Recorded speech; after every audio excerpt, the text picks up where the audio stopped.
آپ ایک fake what's app number بنا لیتے ہیں اور آپ یہ سمجھتے ہیں میں پکڑا نہیں جاؤں گا. ایف آئی اے کے پاس تمام ریسورسز موجود ہیں. یہ ٹرینڈ کتنا خطرناک ہے پاکستان میں کہ لڑکی کو نکاح کر کے وہ اپنے گھر رکھ لیتے ہیں اور بعد میں اسے اونرشپ نہیں ملتی, وہ نہ ادھر کی رہتی ہے نہ ادھر کی رہتی ہے, ننگی ویڈیوز ویب سائٹ پہ ہوتی ہیں. یونیورسٹیز کالجز میں بھی پاکستان میں لیونگ ریلیشنز بھی عام ہو رہے ہیں, girl friend boy friend culture اور یہ سارا کچھ. ایک لڑکی کے لیے بڑا مشکل ہوتا ہے کہ وہ ماں باپ غلطی کیا کرتے ہیں کہ وہ نکاح کر دیتے ہیں جی اور لڑکی کی رخصتی نہیں کرتے. جی ٹھیک ہے, اب لڑکی ٹیکنیکلی اس کے گھر رہ رہی ہوتی ہے, ٹھیک ہے, ڈیٹیں بھی چل رہی ہوتی ہیں, راتوں کو ہوٹلوں میں بھی رہنا چل رہا ہوتا ہے, ادھر سے وہ لڑکی پھنس جاتی ہے. اب ٹیکنیکلی وہ اس کی بیوی ہے, ٹھیک ہے, وہ اس کے ساتھ نائٹ بھی گزار سکتا ہے, جنسی عمل بھی قائم کر سکتا ہے, سارا کچھ کر سکتا ہے, لیکن معاشرے میں اس کی بھی رخصتی نہیں ہوئی. اگر وہ باہر ڈیٹ مارتے ہیں یا وہ کہتے ہیں ماں دے گھر ہے نکاح ہوا ہے ویکھو ذرا ہے آگ لگ گئی ہے. اب اس سارے اس میں جو کرمنل انٹینٹ کا لڑکا ہوگا, کیونکہ یہ لوگ نکاحوں کو بھی 2-2 سال چلا دیتے ہیں, میں سارے معاشرے کو تاکید کر رہا ہوں, اب 2 سال نکاح چلا دیا. جی اب لڑکی کی اس دوران اس کے ساتھ ظاہر ہے وہ اس کو شوہر سمجھتی تھی, بالکل, اس کے ساتھ اس کے فزیکل ریلیشن بھی ہو گئے, اور کیونکہ یہ زیادہ تر لانگ ڈسٹینٹ ریلیشنز ہوتے ہیں پھر ان کا انحصار ویڈیو کالز اور پکچرز اور ان چیزوں پہ زیادہ ہوتا ہے. کبھی کبھی ملتے ہیں تو ویڈیوز بھی بن جاتی ہیں, اور پھر رخصتی سے پہلے ہی طلاق ہو گئی. اب یہ منگنی ٹوٹنا نہیں ہے, جی یہ طلاق ہے. منگنیوں میں بھی یہ سب کچھ ہو رہا ہے پاکستان میں, لیکن نکاح کے بعد تو لڑکی فورسفلی پھنس جاتی ہے نا. بالکل ایسے ہی, ادھر سے گھر والے بھی نہیں روک سکتے, وہ شوہر ہے, اور ادھر سے وہ بھی رخصتی کی نہیں ہوتی. بالکل ایسے. یہ ٹرینڈ کتنا خطرناک ہے پاکستان میں کہ لڑکی کو نکاح کر کے وہ اپنے گھر رکھ لیتے ہیں اور بعد میں اسے اونرشپ نہیں ملتی, وہ نہ ادھر کی رہتی ہے نہ ادھر کی رہتی ہے, ننگی ویڈیوز ویب سائٹ پہ ہوتی ہیں. دیکھیں اس کا تو جو حل ہے یہ نہیں ہے. میں آپ کے چینل کے تھرو ایک میسج دینا چاہوں گا کہ لرن ٹو سے نو.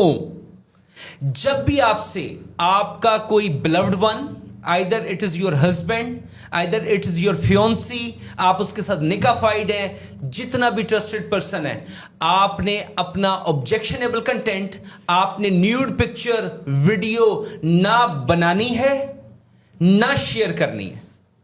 صحیح ہے. اگر وہ چیز شیئر ہوئی ہے, دیکھیں آپ ایٹ رسک گھوم رہے ہیں, آپ کو وہ شیئر نہیں کرنی ایٹ اینی کاسٹ. آپ کو اس کے اوپر جتنا بھی ٹرسٹ ہے آپ نے وہ شیئر نہیں کرنی. اگر کسی طور بیویوں کے ساتھ یہ ہو رہا ہے, بچیوں کے ساتھ اگر یہ ہو رہا ہے, اور اگر اس کا شکار مرد بھی ہیں, ٹھیک ہے, اس کا شکار بچے بھی ہیں, یونیورسٹی کے لڑکے بھی ہیں, ٹھیک ہے. میں نے انٹرمیڈیٹ, میں نے کالج یونیورسٹی گوئنگ بچوں کو خودکشیاں کرتے دیکھا, میں نے بچیوں کو 3 دفعہ ڈیورسز ہوتے دیکھا, کیونکہ جس کے ساتھ اس کا پالا پڑا تھا وہ جو بھی پرسن تھا. سائبر کرائم جو ہے یہ ایک دماغی کیفیت کا نام ہے. آپ کے ذہن میں ایک بات مطلب کھڑی ہو گئی کہ اس بندے کے خلاف میرے پاس یہ ڈیٹا موجود ہے. اب اکثر یہ بھی ہو رہا ہے کہ ڈیٹا صرف اس حد تک موجود تھا کہ کوئی کافی پی لی تھی, کوئی آپ نے چائے پی لی تھی اکٹھے, کوئی کھانا کھا لیا تھا, اس کے بعد فیک اینڈ ایڈیٹڈ ڈیٹا جو ہے وہ شیئر کر دیا جاتا ہے اس کے ساتھ, اور اس کو رنگ دے دیا جاتا ہے معاشرے میں کہ ان کے so and so physical relation تھے. اس کا شکار وہ وکٹم ہوتا ہے, اس کا شکار وہ وکٹم لڑکی ہوتی ہے, جس کے کنسیکوینسز اس کو پوری زندگی جو ہیں بھگتنے پڑتے ہیں. جی صحیح. یہ بتائیں کہ یونیورسٹیز کالجز میں بھی پاکستان میں لیونگ ریلیشنز بھی عام ہو رہے ہیں, girl friend boy friend culture اور یہ سارا کچھ, کتنی حقیقت ہے؟ آپ کے پاس تو کیسز آتے ہیں ایف آئی اے کے, لڑکے لڑکیاں بغیر شادی کیے جو کالج یونیورسٹیوں کے لڑکے لڑکیاں یا مختلف اداروں, ماں باپ کو پتہ ہوتا ہے وہ ہاسٹلوں میں رہ رہے ہیں, پر ٹیکنیکلی وہ ہاسٹلوں میں رہ نہیں رہے ہوتے, وہ ایک دوسرے کے ساتھ باہر کہیں رہ رہے ہوتے ہیں. اور یہ پاکستان میں بہت عام ہو چکا ہے. اس پہ انکار کریں, پٹھا ماریں, گالیاں دیں مجھے, لیکن یہ بہت عام ہے. اور پاکستان میں لیونگ ریلیشنز بہت زیادہ عام ہیں.